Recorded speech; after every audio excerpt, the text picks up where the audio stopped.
আসসালামু আলাইকুম ভাই বন্ধুরা। বাংলাদেশ যে দেশে কিনা চলে সারা বছর নষ্টামি আর ভণ্ডামি, আবার রমজান মাস আসলে বলে আমি হুজুর হয়ে গেছি, বাট ঈদের দিনই হয়ে যায় শিশু পার্ক কাপল দিয়ে ভর্তি।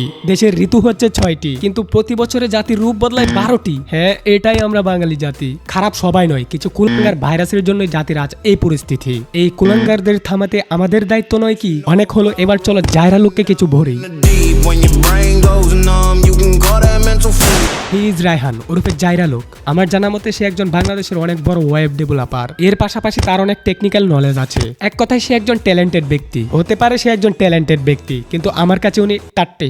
ইয়েস, আমি তাকে কেন বললাম টাট্টি? দেখো, হাগু যদি এখানে সেখানে ফেলে রাখে তাহলে ওইখান থেকে রোগ জীবাণু ছড়িয়ে মানুষ অসুস্থ হতে পারে, আর এতে করে কোনো জাতি ধ্বংস হতে পারে না। কিন্তু জায়রা লোকের মতো ট্যালেন্টেড লোভী মানুষ দ্বারাই আজকের এই সমাজ ধ্বংস হচ্ছে। জায়রা লোকের গানটাতে কিসের শিক্ষা আছে? আর গানের মধ্যে শিক্ষা খোঁজাও এক ধরনের বোকামি। কিন্তু সেই বলে অসৎ শিক্ষা তো আর দিতে পারবে না। সে পরপর 2টা গানের মধ্যে স্কার্ট পরে নেচেছে। গানের লিরিক্সের মধ্যে হাবিজাবি নেশার নাম তুলেছে, যেগুলোর নাম বাংলাদেশের 99% যুবকই জানে না। এই যেমন এই শব্দটির সাথে সে আমাকে নতুন পরিচয় করিয়ে দিল। হয়তো বা সেও নেশা করে না, গুগল থেকে জেনেছে। কিন্তু এগুলো সমাজকে বোঝানোর কি দরকার ছিল? শুধু তো জানাচ্ছে সেটাও না, তাকে নিয়ে মানুষ অনেক ট্রোল করছে, সেগুলো আরো বিষয় ভালো করে বুঝছে। তার পাগলামো কর্মকীর্তি আস্তে আস্তে মানুষের ভেতরেও ঢুকে যাচ্ছে।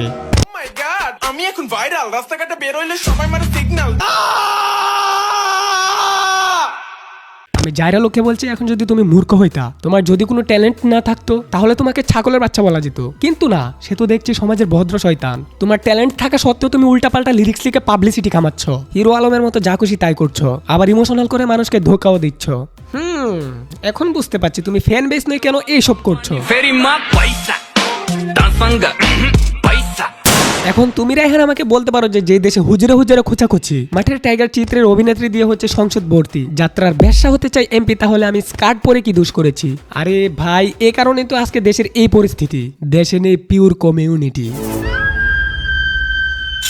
ভাই, এখন যদি তুমি নিজেকে একজন গুড পারসন দাবি করো, তাহলে তোমাকে অবশ্যই চেঞ্জ করতে হবে। তুমি যদি এখন নিজেকে মেন্টালিটি এবং ফিজিক্যালি ঠিক করতে পারো, তাহলে তোমার অবশ্যই অনেক ফ্যান ফলোয়ার হবে, কেননা তোমার মধ্যে অনেক প্রতিভা রয়েছে। তাছাড়া 10টা ছাগলের মতো তুমি মূর্খ না। তুমি একটু চেষ্টা করলেই আমাদের ভালো কিছু উপহার দিতে পারো। এইসব খারাপ সমালোচনা থেকে বেরিয়ে তুমি প্রশংসা কুড়াতে পারো। যতটুকু চেয়েছিলে ট্রোল তো হয়েছো, এখন প্লিজ এইসব হাগুমার্কা কন্টেন্ট না দিয়ে ভালো কিছু করো। এটা মনে রাখবা, জীবনের সবকিছুই টাকা না। যদি সবকিছুই টাকা হতো, তাহলে তুমি ইউটিউবে না এসব কোন হাবে যাইতে পারতা। ব্রো, তোমাকে মানতেই হবে যে এখন যদি তুমি ভালো কাজ করো, তাহলে মানুষ তোমাকে কখনোই বলবে না যে প্রতিবন্ধী। বুঝতে কি পারছো না তুমি সোনার বাংলার যুব সমাজের নাজেহাল পরিস্থিতি? না বুঝতে পারলে আমার কি। আজ আমি যাচ্ছি, এরকম ফালতু লিরিক্সে গান বানালে আবার বাস দিতে আসছি। তারপর আমি সূচনা করতে পেরে স্টিকনে দিলাম একটা গ্রাম। স্টিকটা শেষ করলাম, নাক দিয়ে দোয়া বের করলাম, কলকাতা শেষ করলাম, কিন্তু নেশা হলো না।